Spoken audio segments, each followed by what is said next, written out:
Sobat Eljon, kembali lagi di Eljon Medical Forum bersama saya Cynthia, dan tentunya di Eljon Medical Forum ini kita akan membahas seputar dunia kesehatan.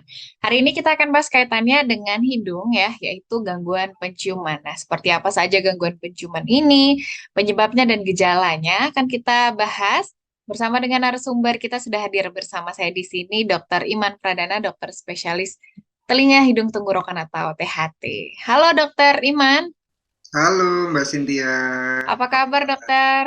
baik Alhamdulillah. Alhamdulillah. Dokter, hari ini terima kasih sudah bersedia hadir di Aljon Medical Forum. Sama-sama Mbak Cynthia.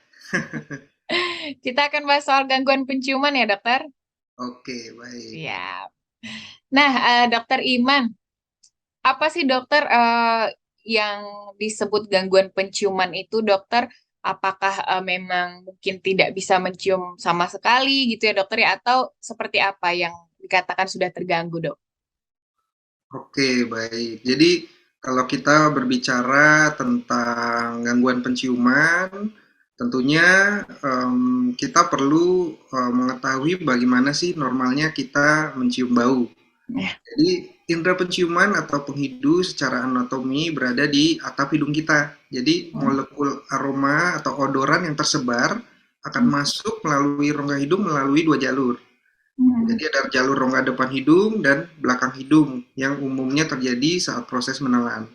Nantinya odoran akan masuk hingga ke bagian atap hidung, di mana di dalamnya terdapat jutaan reseptor saraf penghidu atau saraf penciuman kita. Odoran akan menstimulasi saraf tersebut dan nantinya akan mengirimkan impuls ke otak untuk memberikan persepsi aroma.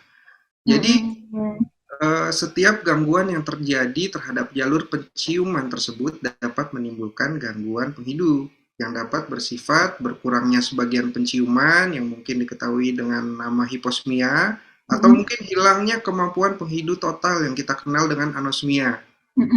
Pada beberapa kasus juga dapat timbul kelainan persepsi penciuman seperti parosmia atau gangguan dalam mengidentifikasi odoran. Jadi kita mencium bau yang berbeda dari yang seharusnya, dan juga pantosmia di mana terjadi gangguan penghidu tanpa adanya stimulus. Jadi kita mungkin seperti mencium bau busuk tapi nggak ada aroma bau busuk di sekitar kita, seperti itu. Oke. Oke, berarti ada beberapa ya dokter ya tadi gangguan penciuman ini. Kalau penyebabnya sendiri dokter, kenapa hidung itu tidak bisa mencium bau dengan normal gitu istilahnya dok? Oke, jadi kalau penyebabnya ini sebenarnya banyak ya yang dapat mengganggu indera penciuman kita. Seperti layaknya gangguan pendengaran, gangguan penghidu itu juga dibagi menjadi dua tipe Mbak Cynthia. Mungkin dulu sempat kita bahas tentang gangguan pendengaran. Gangguan penghidu juga ada yang namanya tipe konduktif dan tipe sensori neural. Jadi kalau gangguan penghidup tipe konduktif itu terjadi akibat adanya hambatan mekanik odoran untuk mencapai reseptor penciuman di atap hidung, seperti pada peradangan hidung dan sinus atau rhinosinusitis, peradangan hidung akibat alergi atau rinitis alergi, tumor di hidung baik yang jinak seperti polip hidung hingga tumor ganas hidung, dan kelainan struktur di dalam hidung seperti bengkoknya dinding tengah hidung yang berat atau septum deviasi. Dan gangguan penghidu tipe sensori neural ini terjadi kalau yang tipe sensori neural pada saraf penghidu itu sendiri, seperti pada infeksi virus atau pasca infeksi virus, termasuk di dalamnya infeksi COVID-19, trauma kepala, penggunaan obat-obat atau zat-zat tertentu, gangguan pada otak, hingga penyakit degeneratif saraf otak yang umumnya terjadi pada usia lanjut seperti Parkinson, Alzheimer, dan kedua itu juga dikategorikan sebagai gangguan penghidup tipe sentral. Oleh karena itu, untuk misalnya kita berbicara tentang gejala, yaitu akan timbul tergantung dari penyebabnya masing-masing. Gitu. Oke, jadi ada berbagai macam ya dokter ya Berbagai macam. gangguan ini. Iya, tapi yang paling dikenal orang kan ini ya dok ya, karena adanya COVID-19, akhirnya gangguan yang paling sering didengar anosmia gitu ya dok ya. Iya, benar. Hmm, Mungkin mulai booming ya setelah adanya ya. COVID-19, padahal gangguan penciuman ini sudah ada dari sebelum-sebelumnya. Gitu. Kalau anosmia itu bedanya dengan yang lain itu gimana dok? Jadi kalau anosmia pada yang mana nih? Kasus COVID-19? Iya. Jadi memang kasus anosmia ini menjadi booming setelah adanya gejala COVID-19 yang menimbulkan anosmia. Hmm. Sebenarnya kasus-kasus seperti ini udah lama sebelumnya dan ini terjadi pada kasus-kasus infeksi virus seperti influenza atau flu.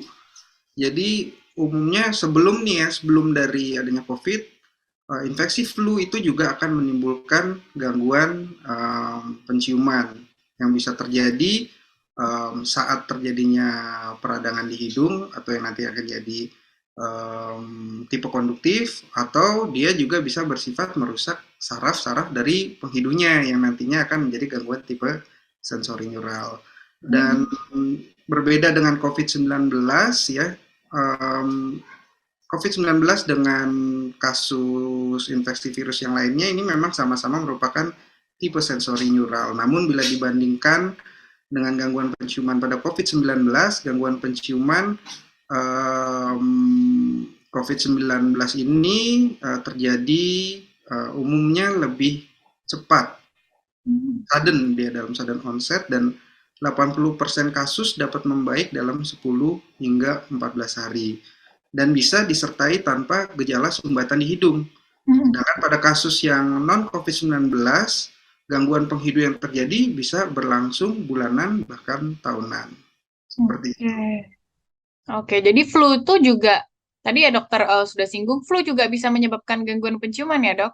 Iya benar, flu juga dapat menyebabkan gangguan penciuman ya. Jadi bisa berupa gangguan konduktif atau hambatan odoran seperti gejala hidung tersumbat, pilek yang akhirnya akan membuat kongesti di hidung dan menghambat odoran sampai ke saraf penghidu.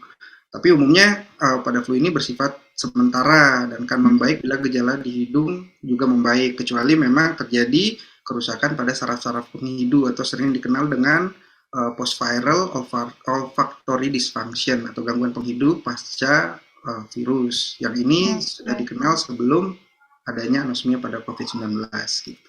Oke, berarti ada bagian yang tertutup gitu ya dokter sampai akhirnya nggak bisa mencium pada saat flu atau gimana dok? Iya benar, karena ada hambatan mekanis, makanya dia aroma atau stimulus odoran itu tidak masuk secara maksimal ke atap hidung. Sedangkan organ penciuman kita kan ada di atap hidung kita. Jadi Mm-mm. kalau hidung kita bengkak, hidung kita radang, maka ya aroma itu akan terhambat juga. Makanya mungkin pada orang-orang yang flu atau orang-orang yang mengalami hidung tersumbat akan berpengaruh dalam mencium aroma tertentu gitu. Hmm. Oke. Nah, gangguan penciuman ini juga bisa apa saja sih dok dampaknya? Mungkinkah salah satunya juga ke organ pernafasan atau apa saja dampaknya dok? Gangguan pada indera penciuman itu sebenarnya merupakan suatu gejala dari penyakit-penyakit Hmm. yang terjadi dari berbagai sebab, seperti yang telah dijelaskan sebelumnya. Hmm. Jadi kalau memang terjadi gangguan tipe konduktif, maka gangguan pada organ pernapasan lah sebenarnya yang dalam hal ini dapat menyebabkan masalah di indera penciuman. Contohnya di rongga hidung yang bermasalah, sehingga hidung menjadi bengkak, tertutup lendir, hingga aroma tidak sampai ke indera penciuman. Pada tipe sensori neural atau saraf penciuman itu yang bermasalah pun juga terjadi kerusakan saraf pada penciuman itu sendiri sehingga dapat timbul dengan atau tanpa gangguan pada organ pernapasan tergantung dari penyebab dasarnya gitu. Oke. Kalau debu nih dokter, termasuk ke dalam penyebab gangguan penciuman nggak ya dokter? Mungkin ada orang yang alergi gitu dok. Nah, debu itu umumnya merupakan sebuah alergen ya, terutama Hmm. pada individu yang sensitif. Hmm. Jadi alergen itu kan merupakan zat yang dapat memicu reaksi alergi, di mana reaksi imun tubuh menjadi berlebihan saat terpapar zat tersebut. Ya. Nah, pada rongga hidung, reaksi alergi yang timbul dapat menimbulkan peradangan berulang, yang mungkin dikenal dengan rinitis alergi ya. Dan pada beberapa kasus rinitis alergi yang tidak terkontrol dapat menimbulkan masalah di rongga hidung hingga sinus. Bahkan dapat timbulnya polip hidung yang nantinya berpotensi menimbulkan gangguan penciuman, khususnya tipe konduktif secara tidak langsung. Oke. Nah, kemudian dokter ada yang bilang juga dok gangguan penciuman ini bisa memicu depresi, dokter. Gimana, dokter? Apakah betul, dok? Benar, benar banget. Jadi indera penciuman ini kan merupakan salah satu indera tubuh yang berperan penting dalam menjaga kualitas hidup seseorang. Hmm. Indera penciuman bersama juga dengan indera perasa di lidah akan membentuk persepsi aroma dan rasa yang akan membuat seseorang memiliki sensasi dalam menikmati proses makan dan minum.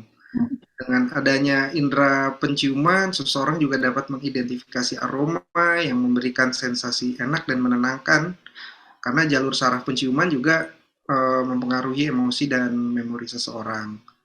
Dan juga indera penciuman menjadi fungsi protektif untuk seorang individu karena dapat mengidentifikasi aroma atau zat yang berbahaya, seperti misalnya bau asap yang terbakar.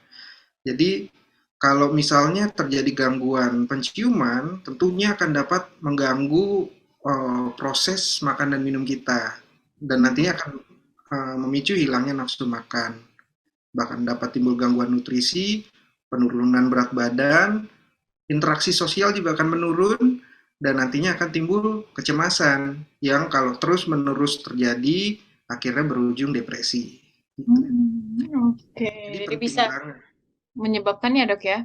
Iya, bisa menyebabkan. Karena nanti suatu saat ya, bayangkan saja orang yang biasanya um, dapat menikmati roti bakar gitu ya, aroma roti bakar atau aroma laut atau rumput setelah hujan, itu kan suatu sensasi sendiri untuk dan pastinya meningkatkan kualitas hidup pasien gitu.